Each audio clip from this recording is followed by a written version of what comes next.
Ma'am আসসালামু আলাইকুম। জি ma'am, শোনা যাচ্ছে। আচ্ছা, ওয়ালাইকুম আসসালাম।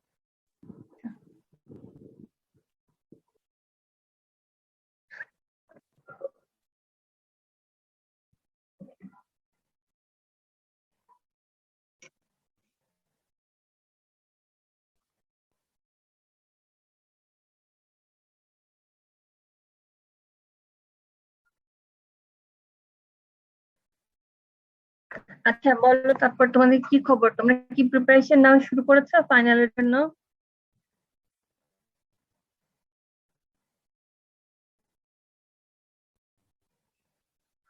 না ম্যাম, কালকে থেকে নিব।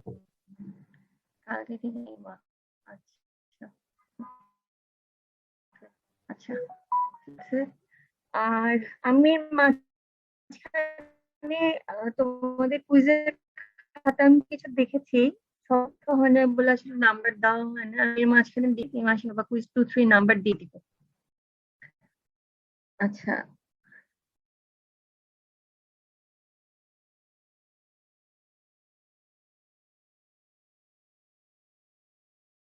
আচ্ছা, এখন বলো এমনি আর কোনো নতুন কোনো টপিক আছে যেটা বলতে হবে তোমাদেরকে?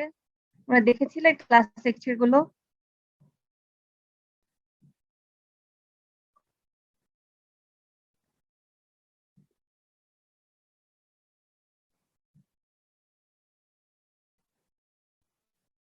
রোল নাম্বার 203, রোজা, তোমার কি কোনো প্রবলেম আছে?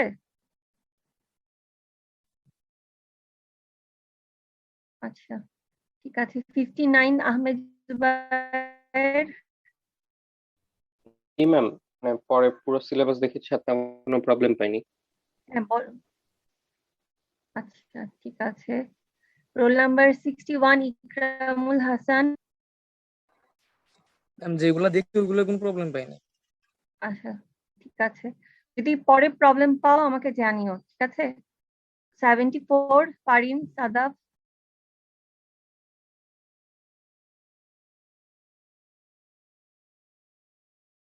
আচ্ছা নুমায়ের, তোমার কোনো প্রবলেম আছে? না ম্যাম, এখনো কোনো প্রবলেম হয়নি, যদি পাই তাহলে ম্যাম জানাবো আপনাকে। আচ্ছা ঠিক আছে, এটা তোমরা রুমে মানে ক্লাসরুমে পোস্ট করে জানিও আমাকে, ঠিক আছে। জি ম্যাম, আচ্ছা নাহলে একটা পোস্ট ক্রিয়েট করা আছে না ম্যাম, ওইখানে কমেন্ট করবেন আপনারা। হ্যাঁ ঠিক আছে। আচ্ছা সানজিদা, তারপর সামিয়া, শুক্লা দত্ত, তোমাদের কি কোনো প্রবলেম আছে? তাসফিয়া। না ম্যাম। আচ্ছা, তাহলে আজকে আমরা কি দেখবো ক্লাসে, বলো তোমরা।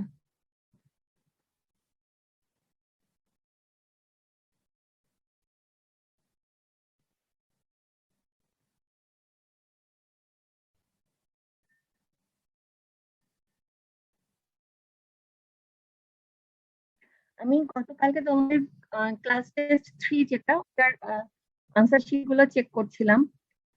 তো ওখানে একটা কোয়েশ্চেন ছিল এরকম যে মাল্টিপ্লেক্সারের, আমি কোয়েশ্চেনটা একটু তোমাদেরকে দেখাই তাহলে ওটা বলতে সুবিধা হবে।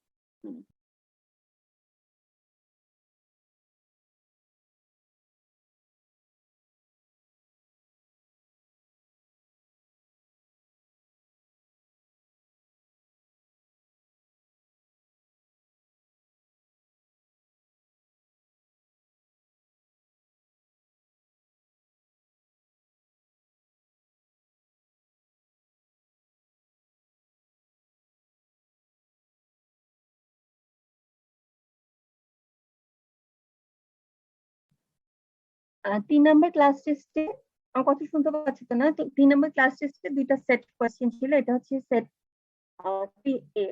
এখানে এরকম একটা কোয়েশ্চেন ছিল যে একটা ফাংশনের বুলিয়ান ফাংশন এফ, তার কে ম্যাপ দেখানো আছে। এখন মানে যেটা করতে হবে স্টুডেন্টকে সেটা হচ্ছে ফাংশন এফটাকে মাল্টিপ্লেক্সার দিয়ে ইমপ্লিমেন্ট করতে হবে। এটার সলিউশনটা কি? সলিউশন হচ্ছে ফার্স্টে এখান থেকে তোমার কোন কোন মিন টার্মে ফাংশনটা হাই সেটা বের করতে হবে। হ্যাঁ, 0, 1, 2, 4, 6, 7 এরকম একটা সাম অফ মিন টার্ম ফর্মে লিখতে হবে। আমার কথা কি শুনতে পাচ্ছ তোমরা? জি ম্যাম। হ্যাঁ, লিখতে হবে। লেখার পরে একটা ইমপ্লিমেন্টেশন টেবিল করতে হবে। ইমপ্লিমেন্টেশন টেবিলে যে মিন টার্ম গুলা যে এই ফাংশনে প্রেজেন্ট আছে ওই মিন টার্ম গুলাকে সার্কেল করতে হবে। তো আমি দেখলাম অনেকেই ফাংশনটাকে যখন সাম অফ মিন টার্মে লেখা হয়, ঠিক আছে, সেই পর্যন্ত ঠিক লিখেছে। তারপর কিন্তু ইমপ্লিমেন্টেশন টেবিলে সার্কেল করতে গিয়ে মানে ভুলভাল করে ফেলছে, বুঝতে পেরেছো? ইমপ্লিমেন্টেশন টেবিলে যদি সার্কেল করতে গিয়ে ভুল করো, মানে সিলেক্ট করতে গিয়ে ভুল করো, তাহলে রেজাল্ট কিন্তু ঠিক আসবে না, বুঝতে পেরেছো? এটা আমি খুব দেখলাম যে খুব কমন একটা মিস্টেক। ঠিক আছে, এই জিনিসগুলো খেয়াল রাখবা তোমরা।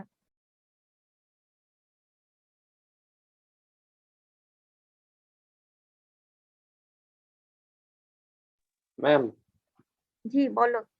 ম্যাম এই কোশ্চেনটার মধ্যে তো মানে কে ম্যাপের মধ্যে কত কত মানে কত কত মিন টার্মে হচ্ছে আমার হাই বা ওয়ান সেটা তো দেওয়া ছিল। তো আমার কি এটার জন্য আলাদাভাবে আবার ট্রুথ টেবিল করে পাশে লেখার দরকার, মানে এটা মানে লেখা লাগবে নাকি জাস্ট এখান থেকে আমি যদি ইমপ্লিমেন্টেশন টেবিলে মান বসে দিই তাহলেও হবে? তুমি সরাসরি ইমপ্লিমেন্টেশন টেবিলে লিখতে পারো, তবে বেটার হচ্ছে যে তুমি ফাংশনটাকে সাম অফ মিন টার্ম ফর্মে একবার লিখে নিবা।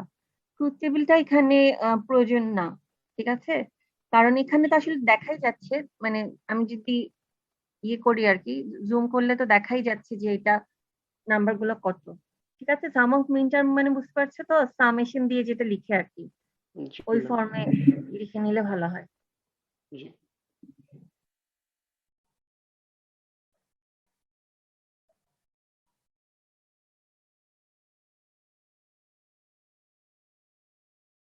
আর আরেকটা কথা সেটা হচ্ছে যে, যেমন ধরো তোমরা এখন 3-1-এ পড়ো, মানে অলরেডি অনেক সিনিয়র তোমরা, মানে স্কুল কলেজ শেষ করে আসছো। তারপরও কিছু স্টুডেন্ট এত কাটাকাটি করো, আমি আসলে বুঝি না যে এটা তো আসলে স্কুল কলেজে শিখায় যে তোমার যদি কোনো একটা জিনিস ভুল হয় তুমি একবারে কেটে ওটাকে আবার ফ্রেশ করে লিখবা। টিচার যদি তোমার আনসারই বুঝতে না পারে, অনেক বেশি কাটাকাটি করো তোমরা, আসলে এটা কিন্তু মানে ভালো প্র্যাকটিস না, বুঝতে পেরেছো? এমনিতে যে অনলাইনে যে পরীক্ষা হয় তোমরা কিন্তু মানে অনেক টাইম পাও, পরীক্ষার জন্য যে টাইমটা বরাদ্দ করা হয় এটা অনেক সময় তোমাদেরকে দেওয়া হয়। তো আসলে এভাবে কাটাকাটি যারা করো আর কি, যারা কাটাকাটি করার অভ্যাস যাদের আছে, তারা কোনো কারণে যদি ভুল হয় ওটা কেটে ফ্রেশ করে লিখবা। হাতের লেখা কারো খারাপ ভালো হতেই পারে, কিন্তু আনসার শিটটা আসলে নিট অ্যান্ড ক্লিন হওয়া উচিত, বুঝতে পেরেছো?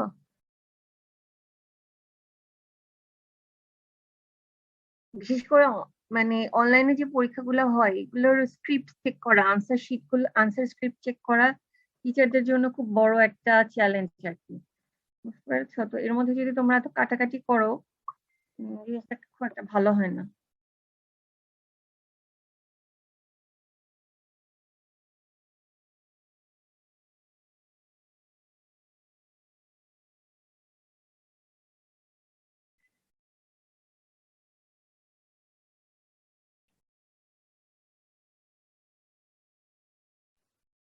ম্যাম,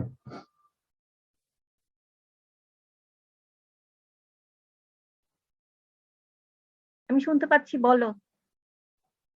ম্যাম ফাইনালের কোশ্চেন প্যাটার্ন নিয়ে একটু আলোচনা করলে ভালো হয়। ফাইনালের কোয়েশ্চেন প্যাটার্নটা তো বললাম যে তোমার দুইটা সেট হবে, 4 থেকে 3টা আনসার করতে হবে। আর এমনি আমাদের উপর ইনস্ট্রাকশন আছে যে কোয়েশ্চেন এমন হবে যেটার উত্তর সরাসরি তোমার বইয়ে অ্যাভেলেবেল নাই, ঠিক আছে? যেটার উত্তরটা সরাসরি মানে কোনো বইয়ে বা কোথাও অ্যাভেলেবেল নাই, তোমার চিন্তা করে আনসার করতে হবে, এরকম কোয়েশ্চেন দিতে হবে আর কি। ম্যাম ক্লাসে যেগুলো পড়ানো হয়েছে ওই রিলেটেডই তো থাকবে তাই না ম্যাম, নাকি বেশি হ্যাঁ, ক্রিটিক্যাল অবশ্যই ওই হবে? রিলেটেড থাকবে, অবশ্যই ওই রিলেটেড থাকবে। আর ডিসপ্লে ক্লাস তো তোমরা দেখতেই পাচ্ছো, আসলে অনেক সহজ সাবজেক্ট। কারো যদি কনসেপ্ট ক্লিয়ার থাকে আমার মনে হয় না প্রবলেম হওয়ার কথা আর কি, ঠিক আছে? এখন তারপরে কিছু টপিক আছে, যেমন ধরো যেখান থেকে খুব বেশি ঘোরানো প্যাচানো কোয়েশ্চেন দেওয়ার সুযোগ কম। আম, তো আমার মনে হয় তোমাদের পুরো সিলেবাসটাই ভালো করে পড়া উচিত, ঠিক আছে? আর এই তো, আর বুঝে বুঝে পড়া উচিত, ঠিক আছে? সরাসরি তুমি লিখতে পারবা এরকম আনসার কম থাকবে আর কি, কমন পড়ারও চান্স কম থাকবে। তবে যেটা বললাম আর কি তোমাদেরকে, আমি এর আগে কয়েকবার বলেছি যে তোমরা অন্য সেকশন থেকে কোয়েশ্চেন, ক্লাস টেস্টের কোয়েশ্চেন, অ্যাসাইনমেন্টের কোয়েশ্চেন এগুলো কালেক্ট করবা, ঠিক আছে? কারণ প্রত্যেকটা টিচারেরই কোয়েশ্চেন করার একটা আলাদা প্যাটার্ন থাকে, তো যেহেতু কোয়েশ্চেন দুজন টিচার মিলে করবে, ঠিক আছে, তো সেখান থেকেও তোমাদের তো কোয়েশ্চেন থাকবেই আর কি।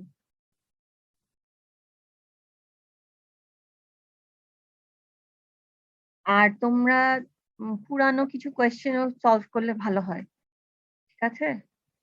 পুরাতন কিছু কোয়েশ্চেন সলভ করার চেষ্টা করবা। যেমন ধরো অন্য 2 সেকশনে যে স্যার পড়াচ্ছে, হাসিব স্যার, উনি হচ্ছে লাস্ট 2 সেমিস্টার, উনি মানে বর্তমান সেমিস্টারের আগের 2 সেমিস্টারে উনি কোয়েশ্চেন করেছে, ঠিক আছে? এর আগে আমি অনেকদিন মানে ইয়ে পড়াতাম আর কি, ডিজিটাল ইলেকট্রনিক্স পড়াতাম, ঠিক আছে? অ্যাটলিস্ট মানে তোমাদের 4টা সেমিস্টারের কোয়েশ্চেন দেখতে পারলে ভালো হয়। কারো যদি খুব ভালো করার ইচ্ছা থাকে, ঠিক আছে, এটা দেখতে ভালো হয় আর কি।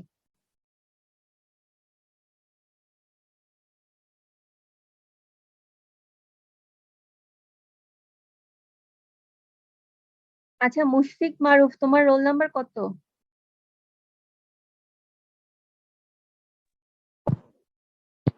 আসসালামু আলাইকুম ম্যাম।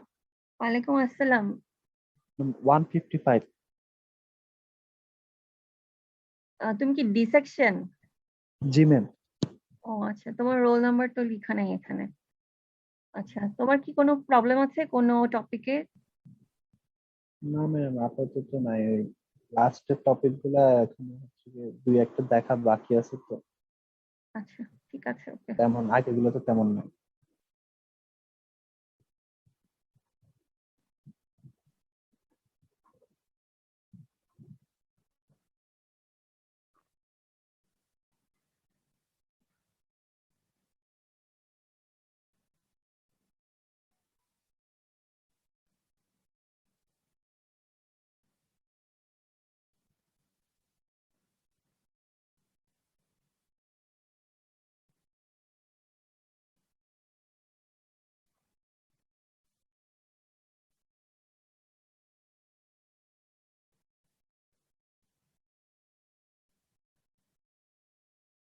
আর তোমরা তো আসলে ফাইনাল পরীক্ষার আগে একটা লম্বা ব্রেক পাচ্ছ, ঠিক আছে? এই ব্রেকটা তো ফাইনাল পরীক্ষার প্রিপারেশনে কাজে লাগাবা।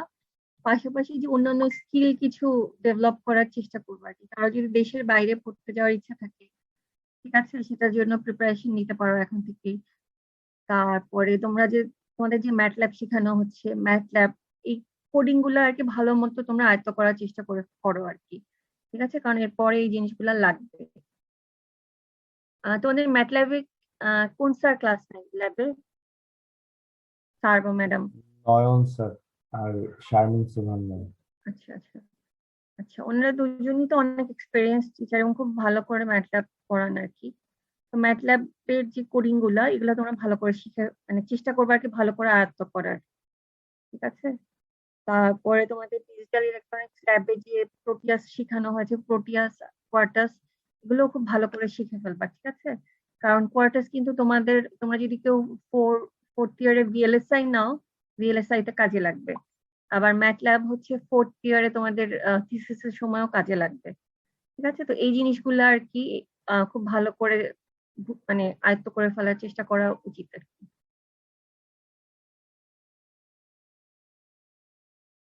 আর যেমন ধরো কারো যদি দেশের বাইরে পড়তে যাওয়ার ইচ্ছা থাকে, ধরো আমেরিকা, কানাডা এইসব দিকে, বা যদি ইউরোপেও পড়তে যায়, আইএলটিএস বলো, জিআরই বলো, বিশেষ করে জিআরইটার প্রিপারেশন নেওয়া তো অনেক কঠিন আর কি, অনেক সময় সাপেক্ষ ব্যাপার।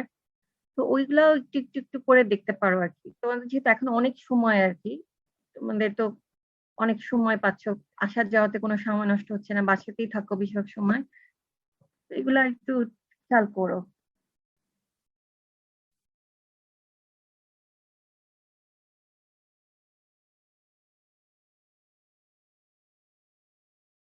আচ্ছা, তোমাদের যেহেতু কারো কোনো প্রবলেম নাই, আমি ক্লাস শেষ করে দিই, ঠিক আছে? যদি কারো কোনো প্রবলেম অ্যারাইজ করে আমাকে তাহলে জানিও, ঠিক আছে? Okay. আচ্ছা ঠিক আছে, তাহলে আল্লাহ হাফেজ। আসসালামু আলাইকুম। ওয়ালাইকুম আসসালাম।